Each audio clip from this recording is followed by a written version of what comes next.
Jangan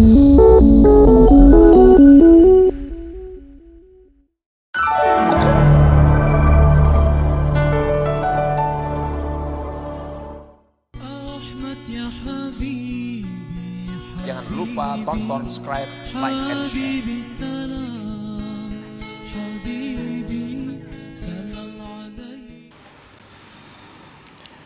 Bismillahirrahmanirrahim. Alhamdulillahil mu'ti wal mani', yu'ti wa yamna'u man yasha'u min fadlihil wasi'. Ashhadu an la ilaha illallah wahdahu la syarika lahul muqsitul jami'. Wa ashhadu anna sayyidana Muhammadan abduhu wa rasuluhun nurul lami'. Allahumma salli wa sallim wa barik ala sayyidina Muhammadin sahibis sayfil qati' wa ala al-ali wa sahbi wa dhurriyyati wa tabi' amma ba'du. Yang kita hormati dan kita cintai para habaib dan para alim ulama, para muhibbin, hadirin hadirat rahimakumullah. Alhamdulillah, puji syukur yang tak terhingga kehadirat Allah Subhanahu wa ta'ala, yang mana dengan taufik dan hidayah serta inayah dari Allah kepada kita, pada malam hari ini kita kembali bisa berkumpul di majelis yang penuh berkah dan rahmat ini. Salawat dan salam kita haturkan kepada junjungan kita Rasulullah Nabi besar Muhammad sallallahu alaihi wasallam, dan kepada seluruh keluarga, para sahabat, zurriyat dan pengikut beliau sampai hari akhir nanti.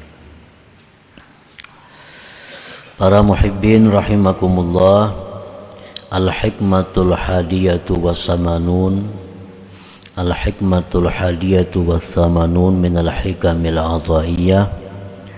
Qala al-imam Ahmad ibn Athaillah Sakandari rahimahullah wa nafa'ana bi'ulumihi wa asrarih. Hikmah yang ke-81 dari hikam al-ataiyah, berkata Imam Ahmad ibn Athaillah rahimahullah,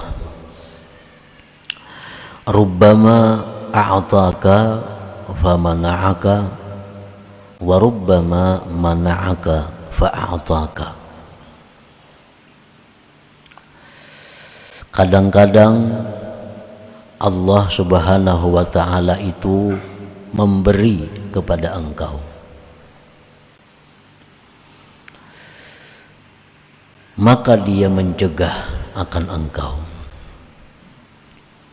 Dan kadang-kadang Allah Subhanahu wa ta'ala itu menegah akan engkau, maka dia memberi akan engkau. Nah, itulah terjemah dari hikmah yang ke-81 ini. Maksudnya oleh para pensyarah disebutkan, rubbama a'taka syai'an minad dunya wa ladzataha famana'aka at-tawfiqa li ta'atihi wal iqbala 'alaihi, wa rubbama mana'aka ad-dunya wa ladzataha fa'ataka at-tawfiqa li ta'atihi wal iqbala 'alaihi. Kadangkala Allah Subhanahu wa ta'ala memberikan kepada engkau sesuatu daripada dunia dan kelezatannya, maka dia cegah engkau mendapatkan taufik untuk taat kepadanya dan berhadap atas Allah. Artinya, ada orang yang diberi Allah dunia, kesenangannya, kelezatannya, tetapi orang ini tidak diberi Allah taufik untuk taat kepadanya, sehingga kehidupan orang ini selalu disibukkan dengan mengurusi dunia dan kelezatannya, lupa mengabdi, lupa beribadah kepada Allah Subhanahu wa ta'ala. Nah, kadangkala Allah memberi engkau sesuatu daripada dunia dan kelezatannya. Hari ini kita dapat satu keuntungan dunia, tapi tanpa kita sadari, keuntungan yang kita dapat itu meninggalkan kita lupa wirid yang selama ini kita laksanakan. Kita dapat keuntungan dunia yang besar, tanpa kita sadari kita ketinggalan sembahyang berjamaah yang biasa kita laksanakan. Nah, ini yang maksudnya. Kadang-kadang Allah beri engkau dunia, tetapi Allah mencegah engkau daripada taat kepadanya dan berhadap kepadanya. Allah beri engkau keuntungan dunia, kemuliaan dunia, kita ambil, tetapi kita terhalang melakukan banyak kebaikan yang biasa kita lakukan sebelum mendapat keuntungan dunia itu. Wa rubbama mana'aka dunya wa ladzataha, dan kadang-kadang bisa Allah mencegah engkau dunia dan kelezatannya. Dunia tidak diberi Allah, selalu rugi, selalu susah, selalu sakit, selalu rusuh. Maka Allah beri engkau taufik untuk taat kepadanya dan menghadap atasnya. Ada orang yang diberi Allah kesusahan dunia, tapi dengan kesusahan itu dia diberi Allah taufik, lalu dia berhadap kepada Allah. Orang yang dulunya sakit, sihat, lupa kepada Allah. Begitu dia sakit, lalu dia berhadap kepada Allah, banyak berzikir, banyak bersalawat. Nah, ini ngarannya dicegah daripada kelezatan dunia, tapi di sisi lain Allah berikan dia taufik untuk berhadap kepada Allah Subhanahu wa ta'ala. Ada orang yang dulunya disibukkan dengan mengurusi harta bendanya, dimusnahkan oleh Allah harta bendanya. Nah, dengan musnah harta bendanya itu, lalu dia menuntut ilmu, lalu dia mengabdi kepada Allah. Nah, ini yang kedua. Allah cegah kepadanya dunia, tetapi Allah berikan dia taufik, Allah berikan dia hidayah untuk berhadap kepada Allah Subhanahu wa ta'ala. Nah, para muhibbin rahimakumullah, orang yang dulunya kada pernah bersedekah, kikir, nah kemudian diberi Allah dia kesusahan dunia, kehilangan umpamanya, atau kerampukan, atau ditipu orang. Nah, gara-gara ini dicegah keuntungan dunia, kehilangan atau kerampukan, lalu dia bersedekah. Nah, kasih tu kamari, bersedekah lawan tuan guru, bersedekah lawan habaib, bersedekah lawan fakir miskin. Nah, ini contohnya orang yang ditegah Allah dunia, tapi diberi Allah dia taufik dan hidayah untuk taat kepadanya.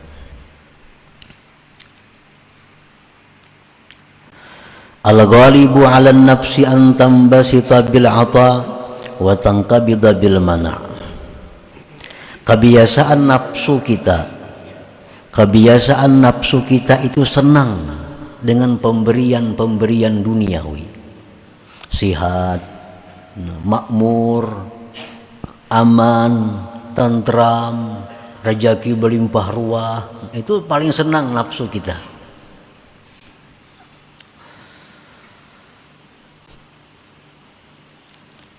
Watang kabida bil mana, dan kebiasaan nafsu kita itu menjadi sempit, menjadi susah dengan ditegah. Nah, begitu kita sakit, begitu kita rugi, begitu kita merasa takut, nah nafsu kita ini merasa sempit, nafsu merasa susah, ingkibat. Nah, itu memang tabiatnya nafsu kita. Kenapa nafsu kita itu gembira? Kenapa nafsu kita itu suka dengan pemberian-pemberian yang sifatnya duniawi? Dan nafsu kita tadi menjadi sedih, menjadi susah, sempit dengan ditegah yang demikian. Lianna fil ata muta'ataha wa syahwataha, karena pada pemberian duniawi itu kesenangan nafsu dan syahwatnya, tasalur. Anak makan nang nyaman-nyaman kan duitnya ada, tasalur. Anak nukar nang baik-baik duitnya ada, tasalur. Nah itu paling disenangi oleh nafsu. Wapil man'i, dan pada dicegah, tarkahu zuziha wa qat'a mawaddiha, dicegahnya daripada kelebihan duniawi itu adalah merupakan meninggalkan bagian-bagian nafsu dan memutuskan bibit-bibit nafsu. Pantas nafsu kita ini susah, nafsu kita ini sedih bila mana kita ditegah Allah daripada duniawi, itu pantas saja karena kadakawa menyalurkan kehendaknya. Hendak makan nyaman-nyaman duitnya kadada, hendak pakaian yang baik-baik duitnya kadada, hendak itu pemantang kadakawa memakan. Nah,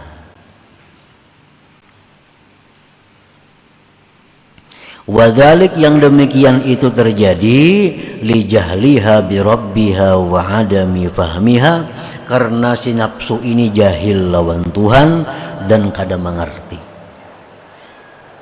Kenapa nafsu kita ini suka berarti berlimpah ruah rezeki? Kenapa nafsu kita ini suka bila mana sihat, makmur, aman? Kenapa nafsu kita ini susah, sedih bila mana kita dapat ketakutan, dapat kerugian, dapat penyakit? Nafsu sedih. Kenapa? Karena nafsu ini jahil lawan Tuhannya. Nafsu kita ini kadang mengerti tentang perbuatan Allah kepadanya itu. Padahal disebutkan tadi bahwa ada orang yang diberi Allah dunia tapi ditegah Allah taufik dan hidayah. Ada orang yang diberi Allah taufik hidayah tapi ditegah Tuhan daripada dunia. Tapi karena nafsu ini kadang mengerti apa yang dimaksud oleh Allah, nafsu ini kada paham, lalu inya suka bila mana nang nyaman-nyaman, sedih bila urusan nang kada nyaman. Nah.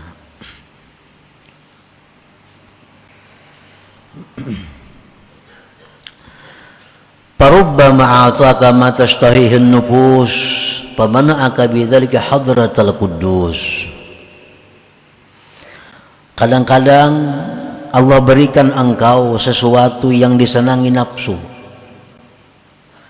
tetapi dengan demikian itu Allah cegah engkau hadratal quddus, hadrat Allah. Wa rubbama mana'aka ma tashtahi nafsuka, dan kadang-kadang Allah cegah kepada engkau sesuatu yang menyenangi akan dia oleh nafsu engkau, fayatimmu bidzalika huduru nafsika huduruka wa unsuk, maka sempurna dengan demikian hadir hati engkau dan jinaknya engkau. Kadang-kadang Allah memberikan kita apa yang dikehendaki nafsu kita. Apa yang kita hendak tanpa kabul, yang kita hendak ada, tanpa kita sadari bahwa itu melalaikan kita daripada hadrat Allah. Kadang-kadang Allah mencegah sesuatu yang dikehendaki nafsu. Nafsu hendak sihat, kada saling sihatan. Nafsu hendak sugih, kada saling sugihan. Tetapi dengan demikian Allah berikan kepadanya hadir hati lawan Allah dan jinaknya hati dengan Allah. Nah, selama ini banyak zikirnya 10.000 sehari. Orangnya penggeringan sudah.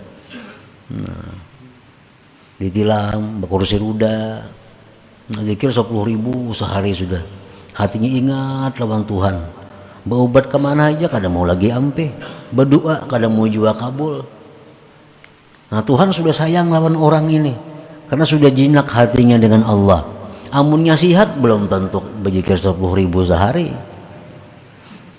Nah, hanya gagah nih kayak dahulu, mana ingat di zikir ada. Cuma di kursi roda, nah hanya kasih pisahan lagi tasbih.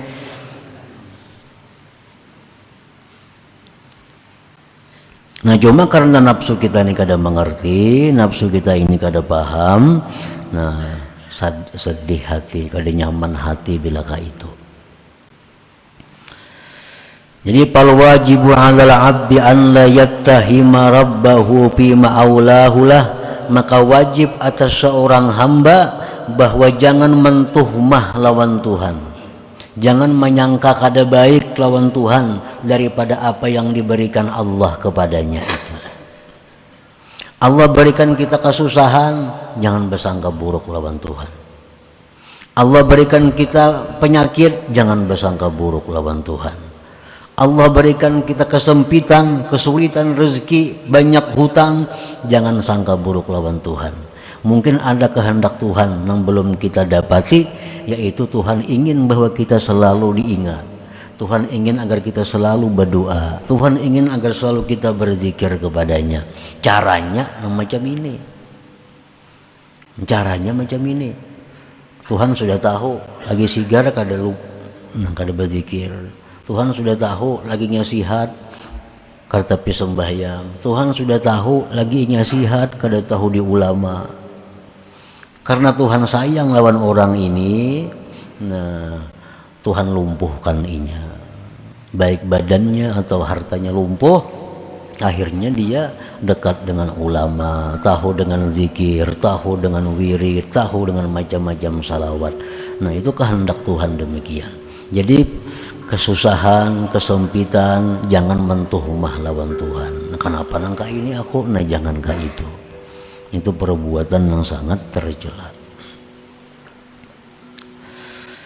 Fakam min unasin atahumullahu al-malal katsir fanqalabal mal wabalan alaihim. Berapa banyak manusia yang diberikan Allah Ta'ala harta yang banyak, maka berbalik itu harta menjadi bencana atas mereka. Banyak pun itu manusia. Banyak manusia nangka itu. Begitu diberi Allah harta yang banyak, harta itulah yang mencelakakannya.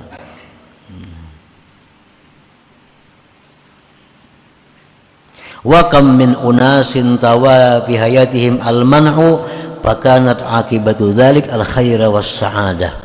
Berapa banyak manusia yang berturut-turut dalam hidupnya kesempitan, kesusahan, tapi akibatnya kebaikan dan keberuntungan. Banyak orang yang begitu sakit, nah begitu sudah jatuh, akhirnya dia kembali kepada Allah.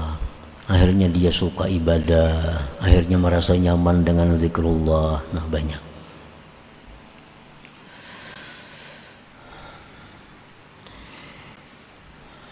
Firman Allah Subhanahu wa taala, asa wa asa an takrahu syai'an wa huwa khairun lakum. Itu sudah firman Allah menjelaskan. Barangkali gitu Tuhan ikam tu kada katuju lawan sesuatu padahal itu yang baik bagi engkau. Kita kada katuju, kada susah, tapi siapa tahu itulah yang membawa kita surga. Kita kada katuju lawan penyakit, tapi kita kada tahu barangkali penyakit itu yang mengantar kita ke surga. Ada tahu. Wa asa an takrahu syai'an wa huwa khairun lakum. Wa alaihi an la yaj'ala ad-dunya wa lazzataha wa 'izzataha 'alamatan li hubbillahi lahu wa ikramih. Wa daikal 'aishi 'alamatan li ihanatillahi lah. Dan atas seorang hamba itu pula wajib atas seorang hamba bahwa dia tidak menjadikan dunia, kelezatannya, kemuliaannya sebagai tanda cinta Allah dan kemuliaan Allah, dan menjadikan susahnya hidup sebagai tanda penghinaan dari Allah. Nah jangan sampai itu. Jangan beranggapan bila orang sugih itu orang dimuliakan Allah. Jangan beranggapan bila orang nang kada saling garingan itu yang dimuliakan Allah. Jangan. Itu wajib jangan demikian. Untung bana si anu tuh jarinya kada sing garingan. Kada untung itu. Jangan dianggap untung. Untung bana si anu tuh rezekinya berlimpah ruah siang malam datangan. Jangan dianggap untung.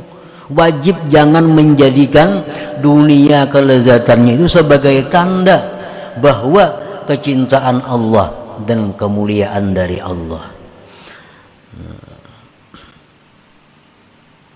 Dan susahnya hidup jangan dijadikan Allah menghinakan. Jangan dijadikan. Napa kasidin itu bakal ahli ibadah ya, tapi sakit hidup pasian benar. Nah, seolah-olah kekayaan itu jadi tanda disayangi Allah. Orangnya pak amal, penyembahyang, kan tapi bagaul, sandu pulang, tapi hidupnya susah. Kenapa? Karena di mana kasalahnya si dintu? Kalau kayak itu, jangan kayak itu banggapan.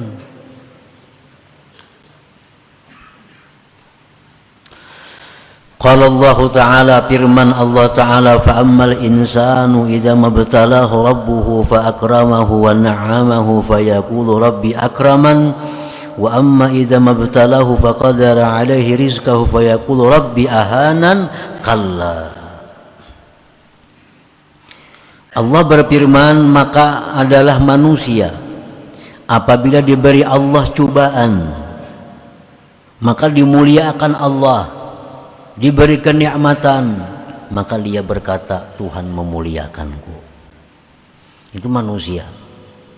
Bila diberi Allah kenikmatan yang banyak, bila diberi Allah kemuliaan, dia beranggapan Allah sayang lawan aku.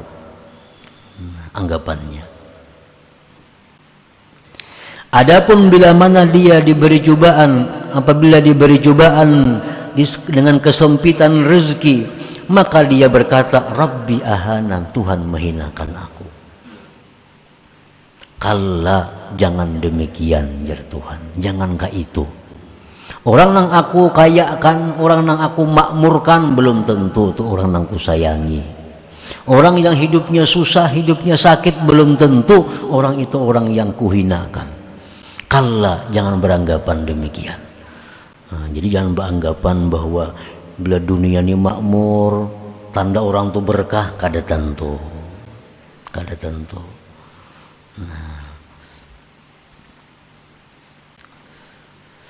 Nah, jadi kesimpulan dalam hikmah yang ke-81 ini ada dua perkara.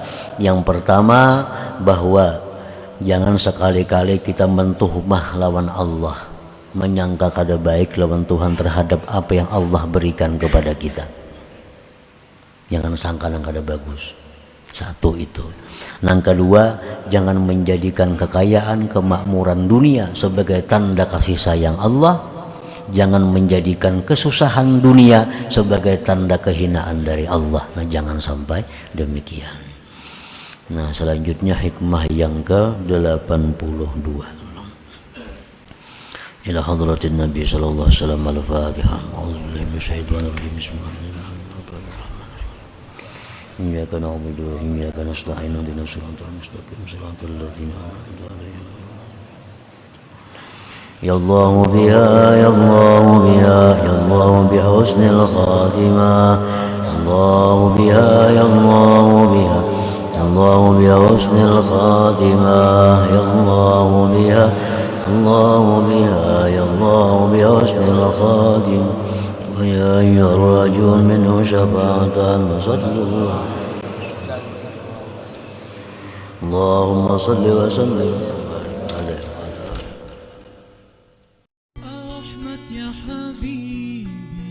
Jangan lupa tonton, subscribe, like, and share.